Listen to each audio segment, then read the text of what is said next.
Move some things around. Things are slowly selling, but we are making space to get to these shelves right here. Sales, though, it's been a tough crawl, to be honest with you. It's tough because things sold a lot easier and faster, of course, last year. This year, people are more worried, the election, other things, the pressure. It's just how things are. But it does kind of get under my skin a bit when you price your stuff extremely fair and you'll say like, hey, this turtle here sells for $20.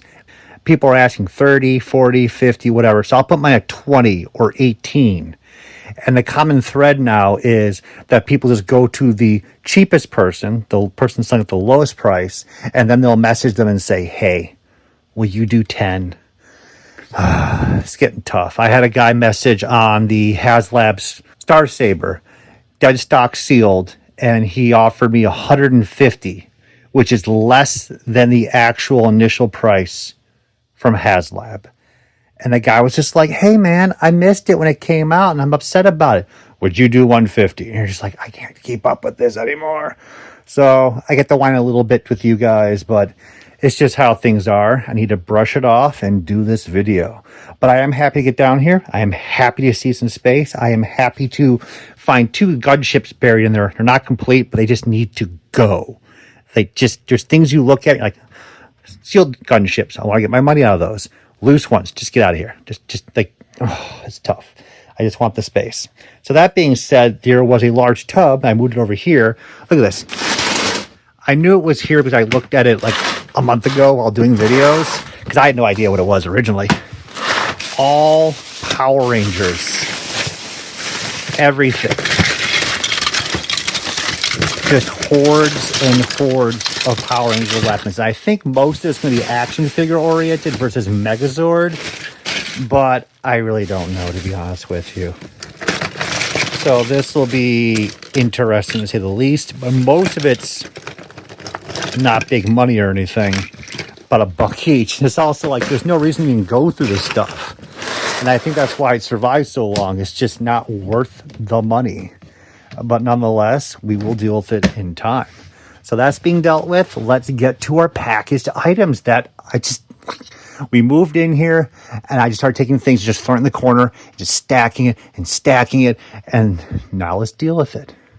We did, as I said, move some stuff here and we moved it over here. Did find the Jokan Tomahawk in Tiger Force colors. Did find the water moccasin in Tiger Force colors, still sealed unused. That was a good purchase. But now we're at the crazy stuff. So let's get to the beginning.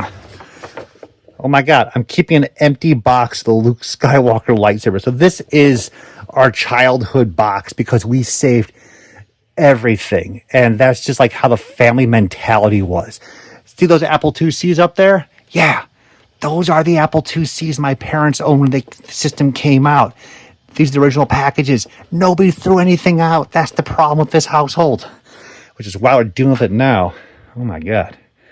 The kid's pretty damn suave. I wish I was that cool. Even right now.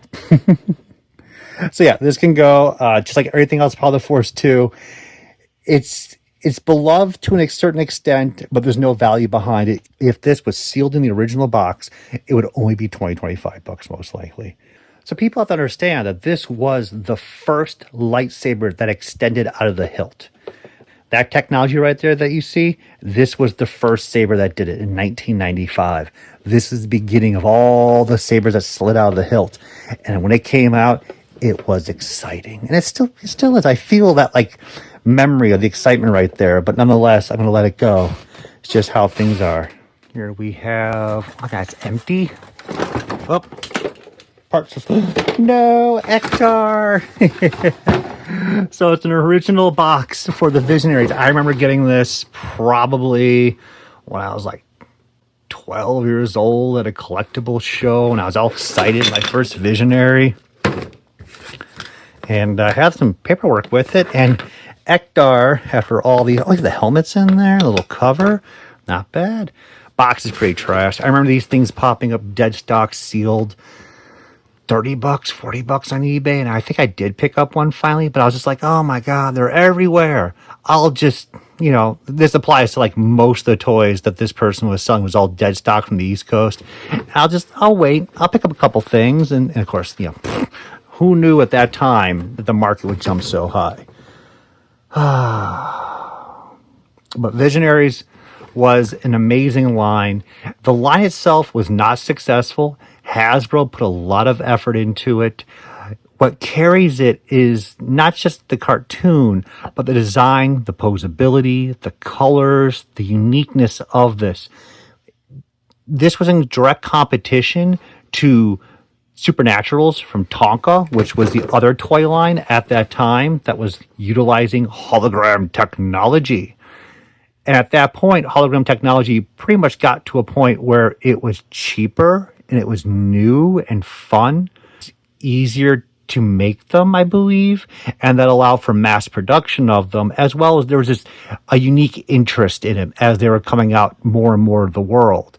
That being said, the line did not succeed and the whole thing was canceled. Second series was never made, and I wish this day I could find them. But that posability being exactly just like G.I. Joe's really helped it out. Because Supernaturals was not a really well thought out action figure line. They're very unique. I like the concept, the story behind it, which is still somewhat limited. But the fact that they did not have an actual physical face, I think, just really hurt the toy line. The gimmick could not sell it that strong compared to Visionaries, which had the gimmick applied to their chest and their staff, and then the concept of the creature and the beast that was inside. That's why Visionaries to this day, as well as the comic book and the cartoon, carries on a lot of people's memories versus Supernaturals, which most of that stuff got dumped at clearance. And for me personally, with the Evans purchase in Sheboygan, Wisconsin, we picked up around 200 carded Supernaturals at $1 each because they were just dead stock that never sold. Only found a couple Visionaries. It's right there. We'll let that piece go because I should have a sealed one in nice shape. Duke's exploding reactor. Boom. Yeah. The power is yours to explode a reactor. Thank God. I want children to feel the power of destroying a nuclear reactor and seeing fallout. Ticking detonator explodes if you don't hit the shutoff valve. Which, the kid's not going to hit the shutoff valve. I mean, personally, I would like to see how it all goes down. This is a wild toy if you think about it. Can you imagine the pitch?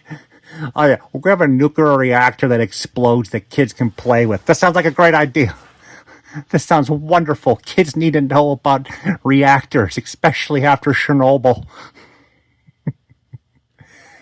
There is a lot more interest in Captain Planet these days. I see a lot of collectors coming out of the woodwork looking for the rare and unique European-only vehicles and figures. The market's not super expensive. It's fun to collect. A lot of variety of action figures as well as variants. But this is just one of the vehicles that doesn't get that much love because there's just not much to it. Again, it's just pretty much a game in the form of a play set. But it's still fun. I'm going to keep this piece probably about 25, 35. It's the only one I have for a sample for that. I do wish I picked up the exploding garbage cans, which is a rare European-only piece. That's the last vehicle that was produced that I need. And damn it, I'm not paying those prices these days. At least the prices people are hoping to get. That is insane. Oh my God. Like just like you guys, we have some money. We can spend some money on some toys here and there. I don't have that kind of money. Let me get this stuff dealt with. So here we have our Apple IIc monitor. It is not in here, but all the styrofoam inserts, all the paper in here, it looks like. Some of the styrofoam. I have no idea what the value is. And I bet you if I keep looking in the house, we're going to find the monitor somewhere. And then we have the monitor stand. Look at that. It came from Graham's Electronics Indianapolis, Indiana. Shipped to Apple Computer, Rolling Meadows. Ooh, expressive. Yeah, original Apple IIc stuff is valuable. I have no idea what the boxes are worth. Probably about $50 each. They are going to be very hard to find in general. I have found out, this is really strange too, for computers, the keyboards are actually very valuable. I sold a worn, very early IBM keyboard with some slight water damage, untested, for $800 that we found in the garage. Isn't that crazy? And we are now to the strange. Oh, yep. The strange change toy. This piece actually comes from my childhood flea market / garage sale and just searching for vintage toys in the late 80s and early 90s when I was a kid. This is a 1960s toy. It's a little oven. And you put these little bricks, characters. How does this work again? It's been a long time for me. It's like 1967. Jesus. So you have a little capsule. You put it in the machine. It grows and becomes a little monster, a dinosaur. And then I think you can flatten it back in the compressor. Yeah. So I got this. There might be a couple little monsters in here. I doubt it after all these years. But I remember getting them. The machine didn't work at all. And I used a light bulb and burned them while trying to expand them. I was like, what the hell is this stuff? This is like, I think, one of the more famous 1960s toys that were made that people remember as a child. The artwork is absolutely fantastic. It has me down. And there was that classic T-Rex with the tail going all the way down versus the balancing support. This is just fun stuff. Crate 'em, crush 'em. 16 time capsules. Yeah, I mean, as a toy collector in general, I think this stuff is really fun. But we're at that point now where fun doesn't cut it. Obviously, it's before my time. Oh, we got a bunch of little monsters in there. Anyways, that thing will be for sale, and I think the market subsided heavily over the years. I think it's probably worth about $20, and that's it, and that's okay. We'll find a home for it.